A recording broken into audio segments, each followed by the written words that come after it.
Salut tout le monde, c'est Mac 2.0 et aujourd'hui dans cette vidéo, je vais vous montrer comment transformer vos Duplo Thomas le Petit Train en modèle adapté aux rails Lego. Car vous le savez sans doute, mais les Duplo ne peuvent pas rouler sur les rails Lego. Aujourd'hui, on va s'attaquer à Thomas et Percy qui ont exactement la même taille. Ça permettra de répéter la structure sur l'un et sur l'autre. Donc c'est un tuto pour les deux, mais si vous voulez en faire qu'un, bien sûr, n'en faites qu'un.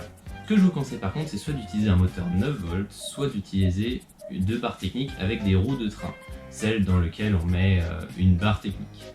Parce que il faut savoir que si vous prenez un moteur Power Function ou Power Head Up, on va faire quelques modifications. Alors rien de bien compliqué non plus, mais ça peut être un peu embêtant. Et surtout je vais pas vous montrer comment le faire parce que je l'ai pas fait. Moi je me suis pas embêté, j'ai pris un moteur 9 volts. Si vous voulez une petite vidéo bonus sur comment faire avec du Power Function et du Power Head Up, n'hésitez pas à me le dire en commentaire. Sur ce, c'est parti pour la construction.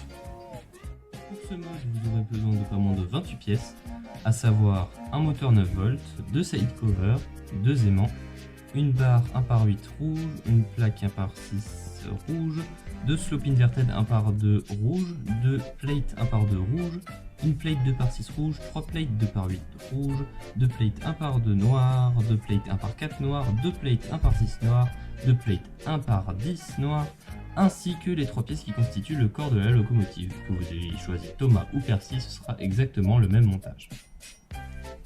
Moi, je vais prendre donc le moteur 9 volts, mais comme dit plus tôt, n'importe quel assemblage représentant aussi un moteur peut fonctionner. Ce qu'il faut, c'est juste que les 4 plots centrales de ce côté et de ce côté soient disponibles pour mettre des pièces par-dessus. Ici, j'ai utilisé un moteur où le petit pin technique est encore en bon état, mais sachez que j'utilise d'habitude des moteurs où le pin est totalement cassé. Ça permet de ne pas les perdre en les mettant autre part. Donc, on commence par mettre les deux side covers sur le moteur. Ensuite, vous pouvez directement prendre un aimant que vous allez accrocher d'un des côtés du moteur, lequel on s'en fiche. Vous prenez les deux plaques 1x4 noires, vous les mettez au milieu des side covers du moteur. Et maintenant un peu de montage. Vous prenez deux briques, les deux briques 2x3 noires que vous mettez comme ça. Vous prenez là-bas la plaque 1x8 rouge que vous mettez comme ça. Vous prenez une des plaques 1x6 noires que vous mettez comme ça. On vient mettre au milieu le magnète. Vous prenez les deux plates 1x2 noires que vous mettez au fond. Vous prenez les deux plates 1x2 rouge que vous mettez ici. Vous prenez deux slope inverted que vous allez mettre ici. Et la plate 1x6 que vous mettez ici. Maintenant, vous prenez les deux barres 1x10 qu'il faut mettre comme ça, de sorte à ce qu'il y ait un seul stud sur le bout de la construction. Vous venez prendre votre moteur et vous venez l'assembler comme ça.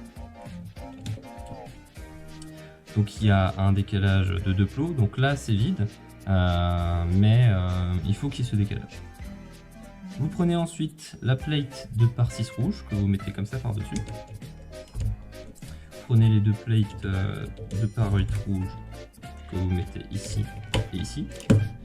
Enfin vous prenez la dernière plate 2x8 rouge que vous retournez. Vous mettez la plate 1x6 comme ceci. Il vous suffit de retourner, de mettre comme ça. Et vous avez donc votre petite structure pour le train. Après, il suffit de remettre les pièces. Ici, ici, et ici. Et voilà, votre Thomas le train est construit. Je disais tout à l'heure que vous pouvez utiliser un moteur en normal qui est en bon état ou un moteur abîmé, parce que le pin connecteur vient pile se mettre dans un des trous de la pièce centrale de toit. Merci beaucoup d'avoir suivi cette vidéo. Les prochains tutoriels pour les autres figurines arrivent bientôt. On fera sans doute très prochainement le modèle de Stanley, suivi sans doute du modèle de Toby, puis des modèles de James et Edward. J'ai pas encore Spencer, donc j'ai pas encore pu faire le tutoriel, mais ça arrivera très bientôt. Je ferai aussi très prochainement sans doute le modèle du petit wagon de marchandises qui est présent dans la grotte. Sur ce, c'était Mac 2.0 et je vous dis à très bientôt.